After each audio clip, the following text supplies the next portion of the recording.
Romance of Sui and Tang Dynasties Chapter 83.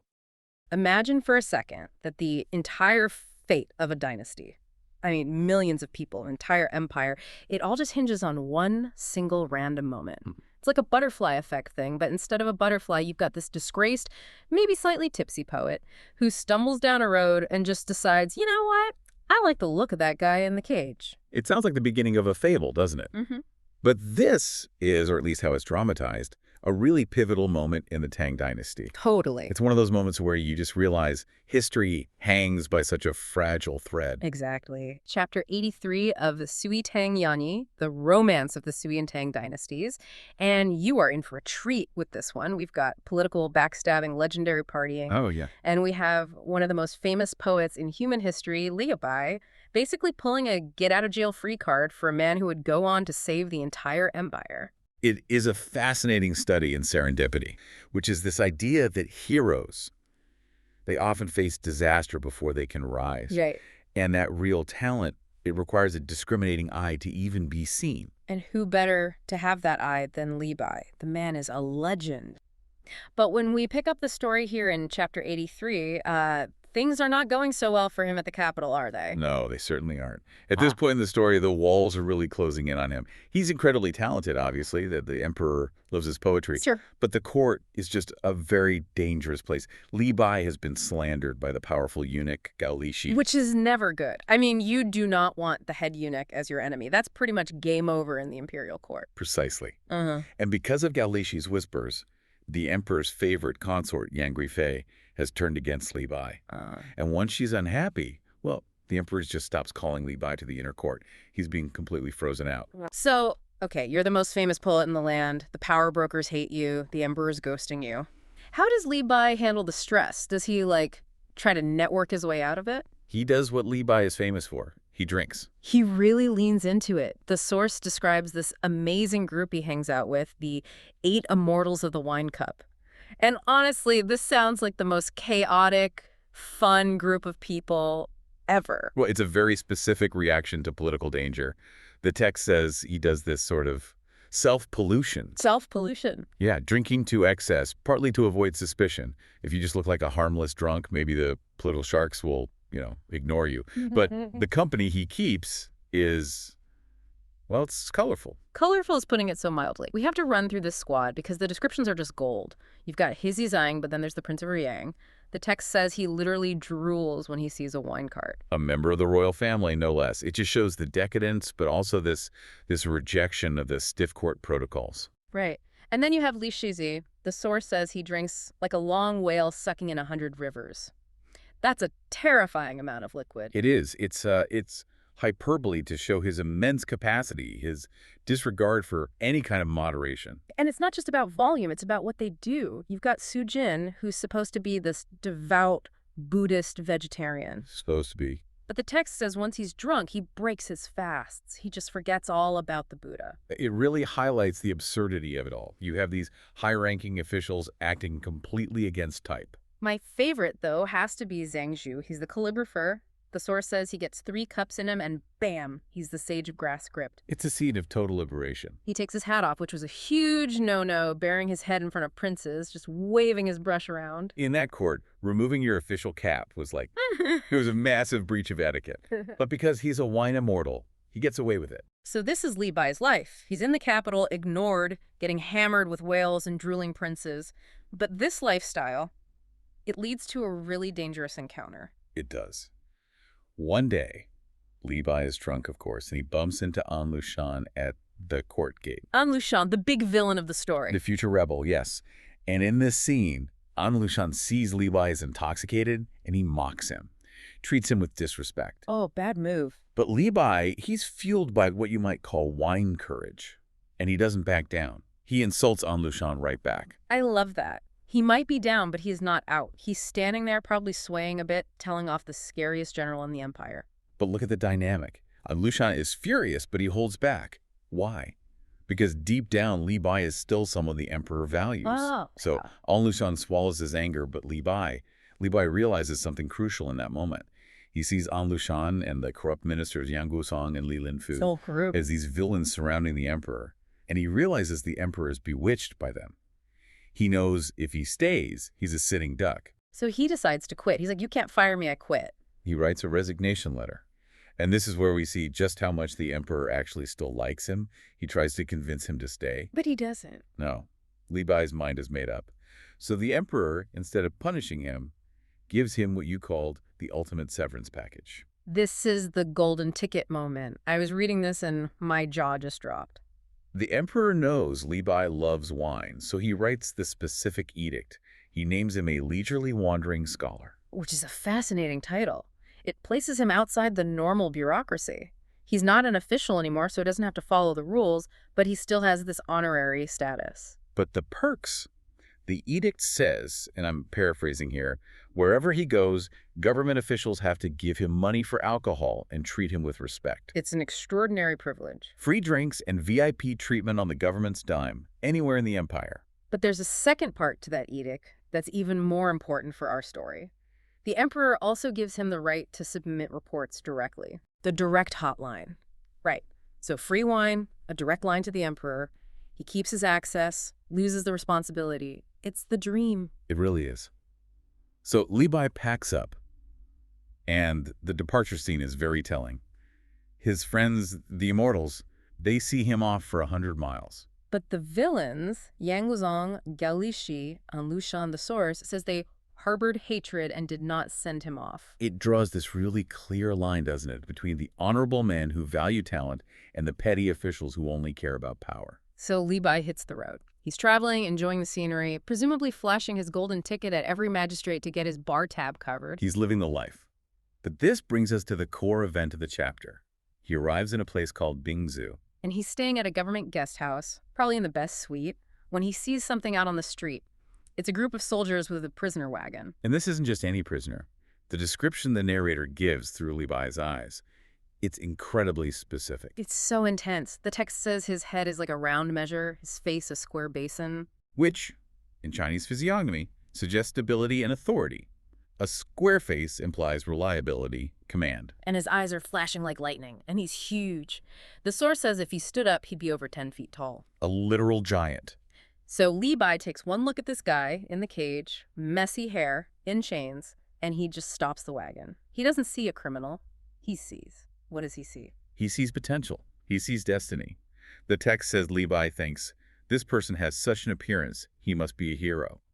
This kind of character is exactly the useful talent the court needs. So he asks the prisoner for his name, and the guy replies in a voice like a great bell. His name is Guozi. Now, we should probably pause on that name. For anyone listening who isn't a deep scholar of Pang history, Guozi is arguably the most important general of the mid-Tang era. The guy. He is the guy. He's the one who will eventually crush the Lushan rebellion and save the dynasty. He's like the George Washington of this story. But right now, he's just a dude in a cage about to lose his head. Exactly. Yeah. He's a low-ranking officer under a commander named Gishu Han. So why is he being executed? What did he do? It's a tragic case of military accountability. He was in charge of a grain shipment, a logistics role, and his subordinates, the people working for him, accidentally set fire to the grain supplies. Oof. Burning the army's food, that's a big deal. It's a capital offense. In a pre-modern army, you starve the troops, you lose the war. So under martial law, the commander takes the blame. The law says Guozi must die. So Li Bai, who has never met this man before in his life, decides to intervene. He tells the guards, hang on, don't take him away yet. I'm going to go have a word with your boss. And this just shows the power of Li Bai's reputation. The guards actually listen to him. They pause an execution because the leisurely wandering scholar said so. So Li Bai marches into the headquarters of Gishu Han. Now, Gishu Han is a tough military man, but even he is a bit starstruck, right? Oh, he is. He's heard of Li Bai's fame like thunder in his ears. He opens the gate, invites him in, treats him with immense respect. But when Li Bai asks him to let Guozi go, Gishu Han pushes back. He has to. He explains that military law is strict.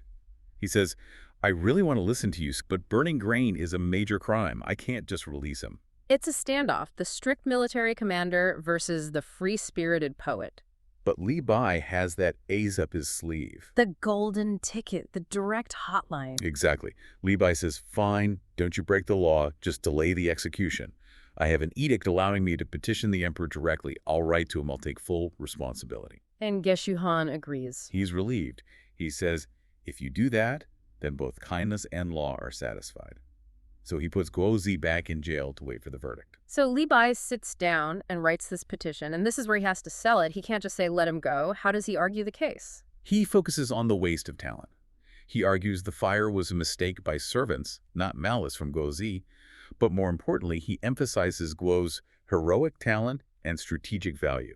He basically tells the emperor, don't kill this man today because you are going to need him tomorrow. Wow. He's betting his own reputation on a total stranger he met 5 minutes ago. He is. He asked the emperor to leave him for future use. It's like asset management for the empire. And because Li Bai is still the emperor's favorite wandering scholar, the petition actually works. The reply comes back quickly. The emperor approves. The servants who started the fire are executed, which is harsh but typical for the time. Right.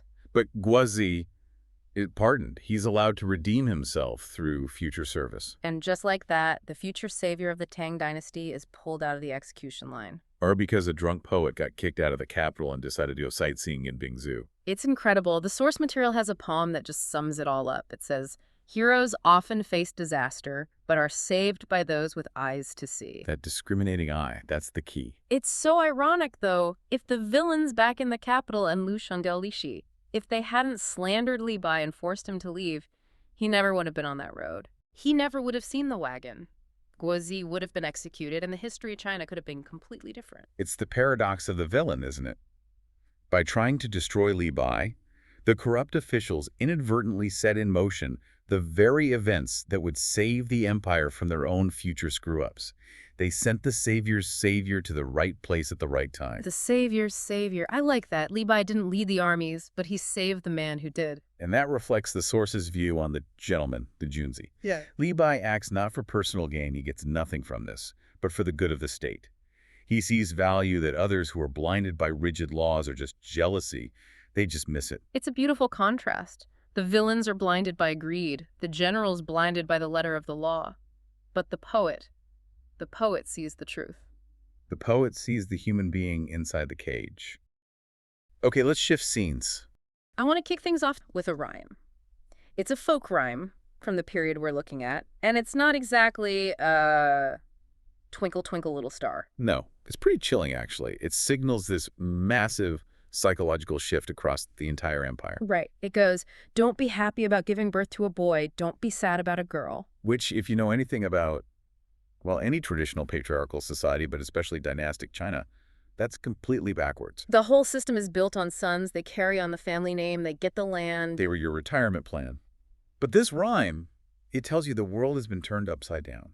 It's basically saying to people, forget boys. If you want real power, if you want wealth and access, Need a daughter. we need a daughter. Yeah. And specifically, a daughter who can make it in the imperial court. And that brings us to the rise of one specific family, the Yangs. It does.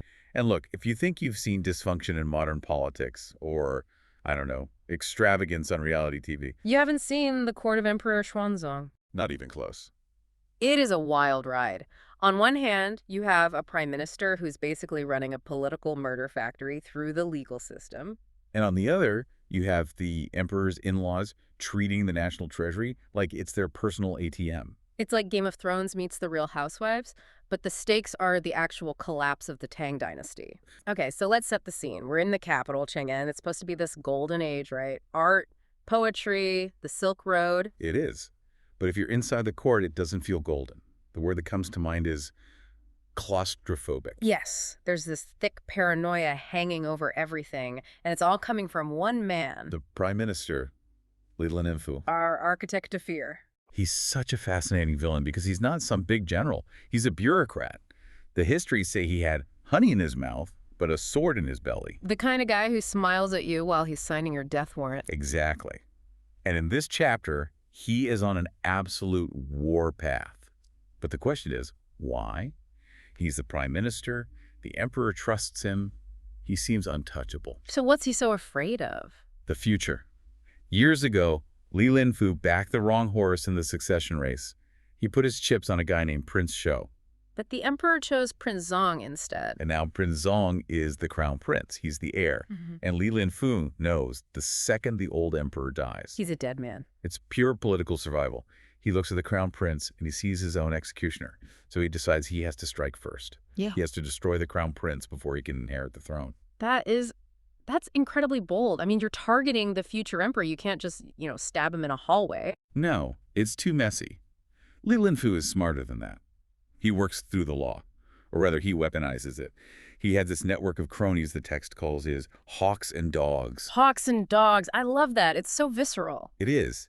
And these guys, men like Lushan and Ji Wen, their entire job is to manufacture conspiracies. They find a tiny rumor and they pull on that thread until they can hang you with it. But how do they get to the prince? He's supposed to be protected, secluded. You don't go for him directly. You go for his support system. They target his brother-in-law, a guy named Wei Jian, and a general, Huang Fu Weiming. And the accusation is what? The classic, high treason. They claim these two are plotting to overthrow the emperor and put the crown prince on the throne early. The one thing guaranteed to make an aging emperor turn on his own son. It is a masterstroke of psychological manipulation. And the emperor falls for it, hook, line, and sinker. He orders an immediate investigation. And I'm guessing this investigation isn't about finding facts. Not at all. It's about getting a confession. Li Linfu's hawks and dogs drag these men in and they beat them until they talk, or until they die. The crown prince has to be watching this just in a cold sweat. He's beyond sweating. Yeah. He is in an absolute state of panic. And this leads to what is, for me, one of the most shocking moments in the text. What does he do? He tries to save himself with a PR move. He formally petitions the emperor to let him divorce his wife, the crown princess. Wait, what? He tries to divorce her? Why? Because she's from the Wei clan.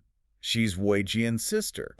The prince is basically screaming to his father, "Look, I'm cutting all ties. I hate them too. Please don't kill me." That is just, it's survival mode at its absolute ugliest. Imagine being her. It's heartbreaking. The emperor actually refuses the request, probably for appearance's sake, but the message is sent. The crown prince is now totally isolated. And Li Linfu doesn't stop there, does he? No. A wounded enemy is a dangerous enemy. He pushes it all the way.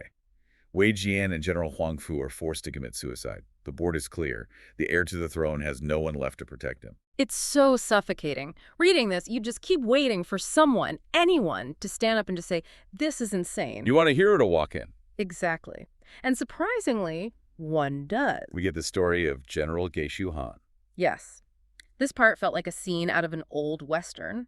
The lone, honest sheriff riding into a corrupt town. It really does. So Li Linfu is at it again. Same playbook. He's trying to frame another really capable general, a man named Wang Zongxi, accusing him of, you guessed it, plotting with the crown prince. The man is relentless. He's just taking every competent person off the board. He is. So, to build his case, the emperor summons one of Wang's subordinates to the capital to testify. That subordinate is Geishu Han. Now, he's a rough military guy from the frontier, not a slick court politician. And his friends know this. They basically tell him, look, you're walking into a shark tank. You can't just go in there with the truth. You need to bring gold, silk. You have to bribe everyone. Which was just how things were done. You paid for justice in Li Linfu's court. But Geishu Han says no. And he drops that incredible line. It's one of the best in the book. He says, if justice still exists, the emperor won't execute an innocent man. If there is no justice, what use is gold? What use is gold? Wow. He's essentially saying the whole system is either worth saving or it's not, but I'm not going to play by its corrupt rule. It's a total rejection of the rot. So he goes before the emperor empty-handed. And you have to picture this. The emperor is surrounded by yes-men. He hasn't heard an honest word in years. And Geishu Han gives it to him straight. He does. He just uses raw, simple logic. He says, Your Majesty, look at the crown prince. The man lives in terror, in seclusion. How on earth could he be coordinating a coup with a general hundreds of miles away on the border? It makes no sense. He's fighting paranoia with common sense. And he's so emotional, tears are apparently streaming down his face. And because it's so raw, so honest, it breaks through the bubble. The emperor has this moment of clarity and says, wait, this must be a lie. The relief in that moment must have been immense. Oh, huge. General Wang is saved. He gets demoted, but he isn't killed, which is a massive victory. And the text says the crown prince just reaps with gratitude. Someone finally stood up for him. So there's this tiny glimmer of hope on the political front, but, and there's always a but, while this is happening, the social life of the court is going completely off the rails. Yes. We have to talk about the Yangs. The family of the emperor's favorite, consort Yang Guifei. And when we say they were living large, That is a serious understatement. Opulent doesn't begin to describe it. You've got Yang Guzong, a cousin who's now a top official, and consort Yang's three sisters, the ladies of Han, Guo, and Qin. And they have these mansions in the capital. The source describes this insane, construction war between them. It's completely absurd. Their palaces are all built right next to each other. Yeah. And if one sister, say the Lady of Guo, wakes up and sees her neighbor's new garden pavilion is nicer than hers, She doesn't just add on. no. She tears her entire house down to the foundations and rebuilds it from scratch, just to one-up her own sister. With state money. Of course. It's just burning through the treasury to please the emperor's favorite consort. But honestly, the money isn't even the most scandalous part. It's the behavior, especially from the Lady of Guo. Guguofuren, the wild child. To put it mildly, Yeah. she's the most beautiful, the wealthiest, and by far the most reckless.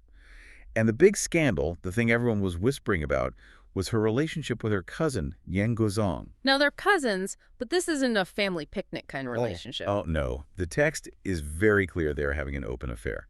In a society where everything is about propriety, they would ride their horses side by side through the main streets of the capital. Which was a huge deal. A huge deal. Touching, laughing.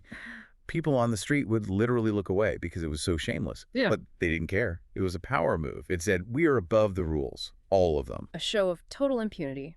But the love triangle gets more complicated. Someone else enters the picture. And Lushan.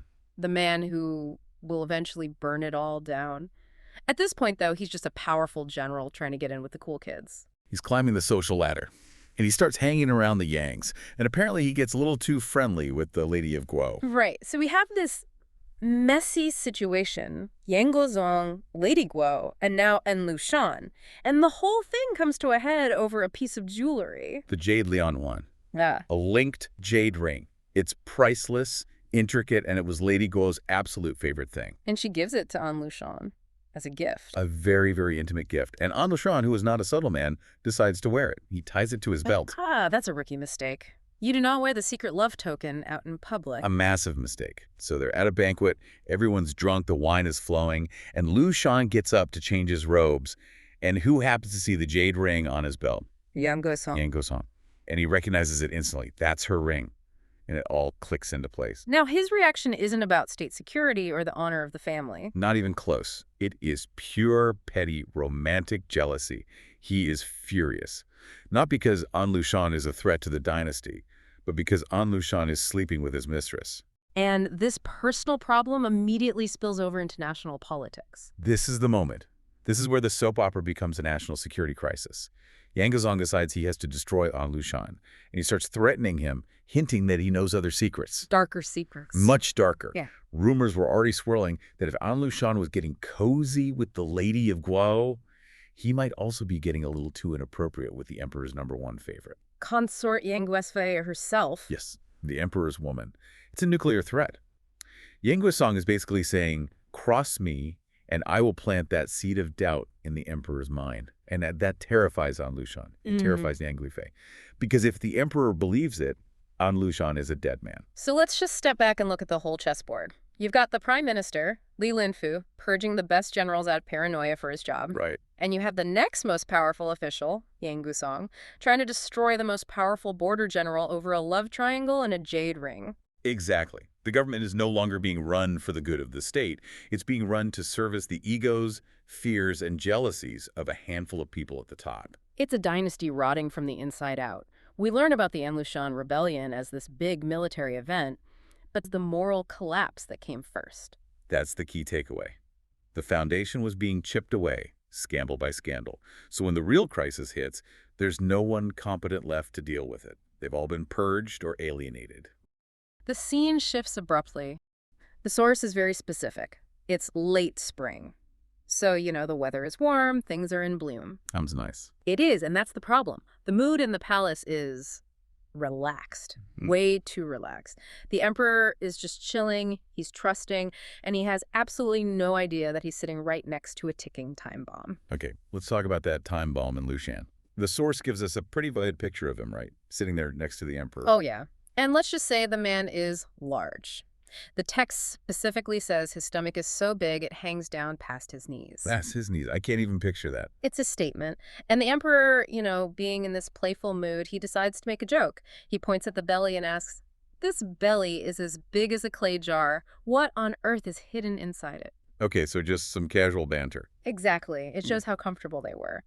But Lushan's reply is maybe one of the most famous lines from this whole story. He bows and says, "There is nothing else beside, only a red heart."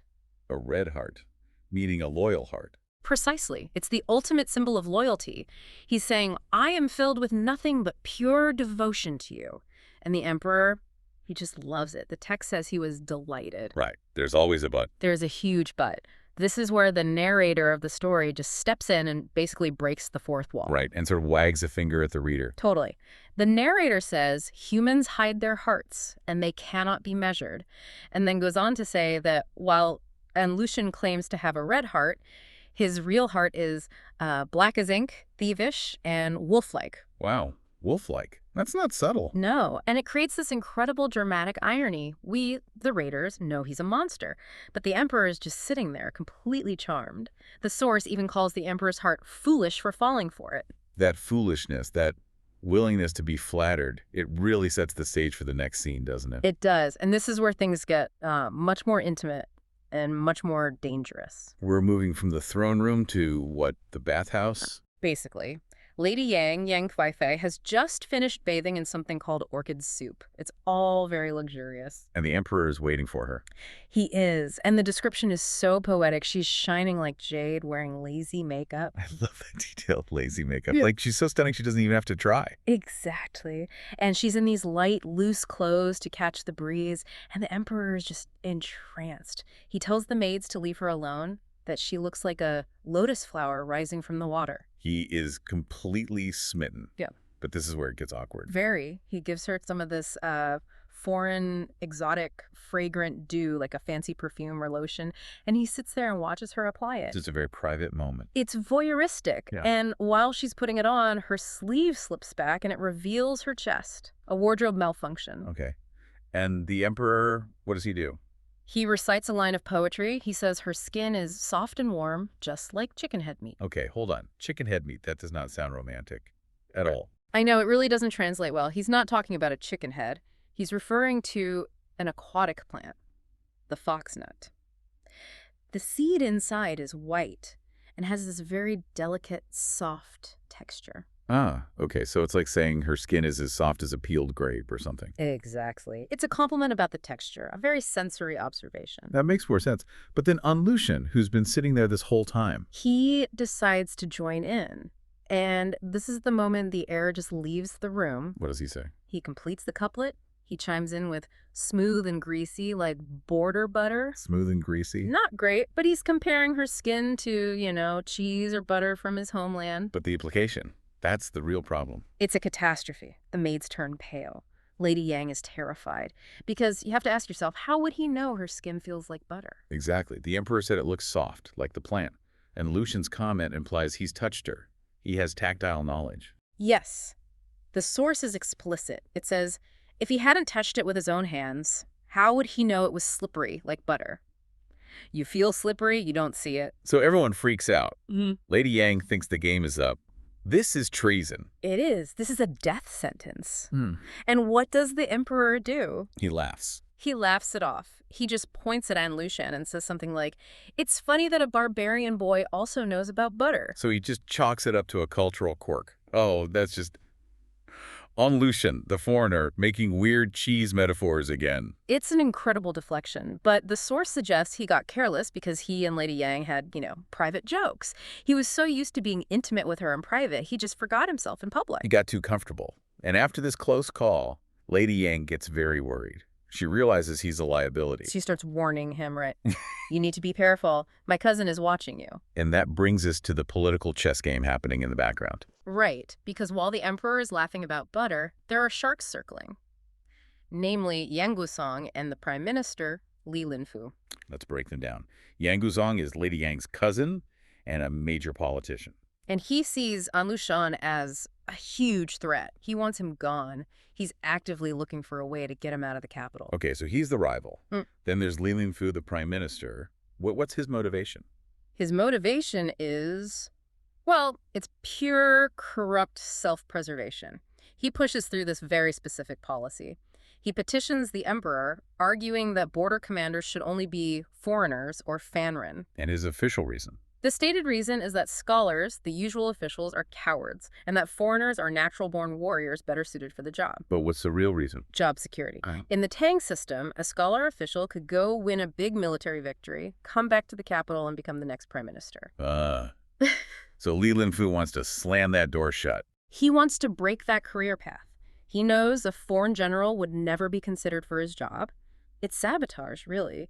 He's weakening the entire military leadership structure just to protect his own position. And the emperor, of course, just agrees. He signs off on it. And in doing so, he basically hands the keys to the kingdom to the one person who benefits most from this policy. And Lushan. And Lushan. Yang Guosong thinks, great, this is how I get my rival out of the city. Linfu thinks, great, my job is safe.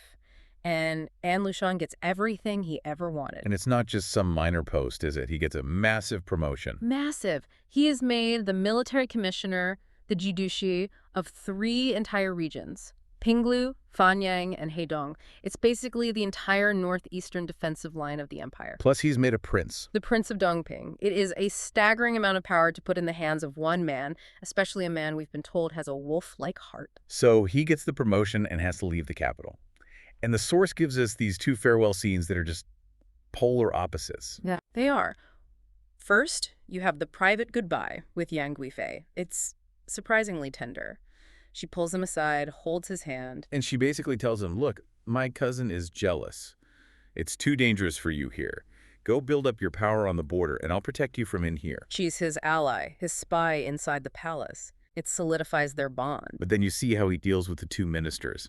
And it's a completely different story. With Li Linfu, he's terrified. Li Linfu hosts a banquet for him, and An Lushan is just sweating bullets. Why is he so scared of him? Because he knows Li Linfu is a master manipulator. At the dinner, Li Linfu gives him this very subtle threat. He says something like, remember, I may be here in the capital, but I know everything that happens on the borders. Behave. And An Lushan is totally submissive. Oh, completely. Yes, sir. Of course, sir. But his attitude toward Yang Guizong. The complete opposite. Yang Guizong tries to throw him a party, and An Lushan just blows him off, doesn't even show up. He claims he's sick or something. It's a total snub. He fears Li Linfu's intelligence, but he has zero respect for Yang Guizong. And that's the key, isn't it? As long as Li Linfu is around, Yeah. that fear keeps An Lushan in check. Exactly. But once he's out of the capital, away from that direct oversight, and once Li Linfu eventually dies, there's no one left holding the leash. So he gets to his new post at Fanyang. What does he do? He immediately starts consolidating power, training his army, stockpiling grain. The text says his influence and strength grew daily, and he became more arrogant and unrestrained. He's building a private army. A private kingdom. And the section closes with this really chilling poem. What does it say? It says, a barbarian was suddenly made into a strong warlord, all because of a treacherous minister's single word. That's Li Linfu's policy. Right? And it ends, today a tiger and wolf has been let loose. Watch as heaven and earth flip over.